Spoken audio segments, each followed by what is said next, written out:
दाढीवाला भोगडा ज्या स्त्रीसाठी या चंद्राला शापनंद करतोयस, जाता जाता या चंद्राच्या मुखातून निघणारे शब्द ऐक.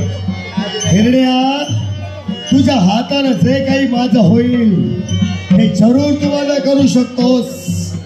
पण ज्या स्त्रीसाठी तुम्हाला शाप दिलायस त्याच स्त्रीला तुझ्या डोळ्या देखत हा चंद्र घेऊन जातोय.